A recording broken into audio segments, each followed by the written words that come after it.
This time over with AVNation previewing AV3, the virtual event we're doing with our friends over at AVIXA and AV Network System Contractor News. June 17th, you can hang out with me and Megan Dutta and Chuck Espinoza and a whole lot of really smart people, including my guest today, Mark Roslon from Epson. Welcome, sir. Thank you. Happy to be here. Thanks so much. You are doing a keynote next week on June 17th. Talk for a second, though, about kind of what you guys, what Epson learned coming out of last year and kind of your state, the state of the business and the state of the Pro AV segment of technology as far as you guys see it, where we are kind of right now. Sure, absolutely. Thanks, Tim. So I think in terms of learnings, what we've observed collectively is probably the biggest change in behavior and technology adoption that I've seen in my lifetime. So as I'm sure you're well aware, having to literally overnight pivot to remote working arrangements, and at least in the corporate environment, but also in education, has forced us all to become Zoom experts and adopt new technology. And I think a lot of that has lasting implications for Pro AV. So I think that's the biggest, most immediate trend, especially as schools get back to learning and try to get students back into the classroom, which is a big vertical for us. Obviously, they will be grappling with accommodating remote learning, and then same with businesses as they try to figure out what does a hybrid work model look like, because frankly, I think there's no way to put the genie back in the bottle at this time. We've all experienced remote working and see the benefits of it. So as seen by our own policies for Epson, we're going to be adopting a different way of collaborating going forward than we had in the past. So I think all of that has huge ramifications for Pro AV and even for display technologies like Epson's. We intend to play a really critical role in that. Yeah, absolutely. I'll talk for a second about what you're seeing from your point of view as some of the biggest trends or the trajectory of Pro AV, sitting right here, right now in the middle of June. Typically we would be in InfoComm right now. Right. That's obviously been pushed off until the fall. So what do you see as some of the biggest trends in AV right now?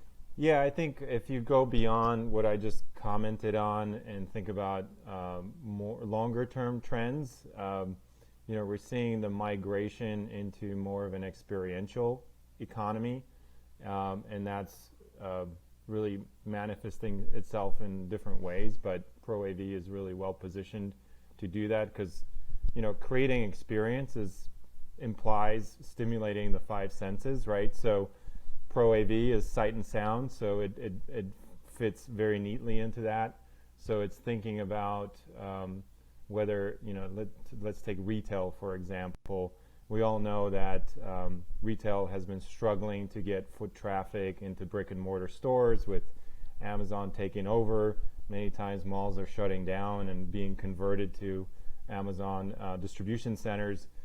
So the retailer's challenge is to draw folks into their environment, and one way to do that is create experience, right? So go beyond just sale of goods on their shelves, but in fact create an experience around that. So things like digital signage, experiential concepts within a retail environment are definitely trends that we see having really strong prominence as some of these industries grapple with the challenges they're facing and deploy technology to help them. So visual merchandising, wayfinding, those are just some examples of how Pro AV technology can have an impact there.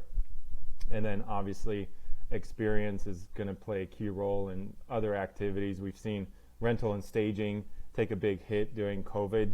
I expect that to come back, but maybe with different manifestations, right? We've seen a lot of new events coming up that are maybe a little bit more, less crowd-centric and really more interactive in a way that doesn't require touch and things like that. So we were seeing exhibits traveling around with projection being used heavily to create those experiences, but in a way that enables social distancing to a greater degree. So I think there's a number of areas within Pro AV beyond what I talked about in education and corporate that will be impacted and benefit from this migration to experiential economy.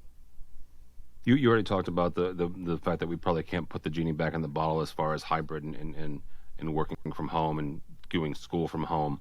Yeah. What do you think that it will look like? The either the pro AV market, certainly corporate education. What is that going to look like post COVID as we get out of this year, out of 21, and more into 22 and 23? Yeah, so I'll take corporate as an example. If you've been tracking some of the announcements and developments on the kind of UCC front from Microsoft, for example, there's a whole revisioning of what a corporate conference room looks like, whether it's a small, medium, or large conference room, and it's really thinking about enhancing the display to dramatically increase the size of it, use that real estate more productively to incorporate not only the presentation content for that meeting, but also the gallery of participants in a way that they're not shrunken so small that you can't even see their facial expressions, things of that nature. And then taking other things into consideration like the meeting notes and chat messages. So really, projection, for example, as a really cost-effective way of driving large visuals can be well poised to assist that kind of implementation of these new conference room Teams or Zoom experiences. So we're really eager to see that continue to play out and play an influential role in that. Mark, as we wrap up here, what can both dealers as well as tech managers, IT managers, what can they expect from Epson coming down the pipeline, coming for the rest of this year and into 23, into 22 rather, to kind of help with that recovery, to help with that acceleration? Yeah, good question. I mean, in general, as you may be aware, Epson is the leader in projection technology globally. We're the #1 manufacturer. So we play a prominent role in the space, and we take that role seriously in terms of kind of communicating what the trends are, providing support. So right now we're running a couple speaker series type of events where we're basically serving as a thought leader and bringing subject matter experts to the table to talk about what's happening to help our dealer community and our end user community really think about and hear about how others are grappling with the challenges, and then take cues from that and apply that in their own areas. So we're trying to play that role. And then our relationship with the Pro AV community has been strong all along. We have strong channel programs and do put a lot of effort into supporting our partners and being effective in installing and serving the needs of their customers. And then from an innovation standpoint, it's really continuing to keep up the pace of product introduction and feature enhancements that we're known for. We own our own core technology. We develop all that, and we continue to crank out new product innovations on a frequent basis. So we've just launched, we're in the process of launching our new high brightness line that includes the world's smallest and lightest 10,000 lumen projector. So we will continue to do that as a market leader. All right, very good. Mark Roslon from Epson. You can see him next week, June 17th at AV3. Mark, if somebody wants to connect with you or Epson? They're welcome to do so. Just contact me at Mark Roslon, mark.roslon@ea.epson.com.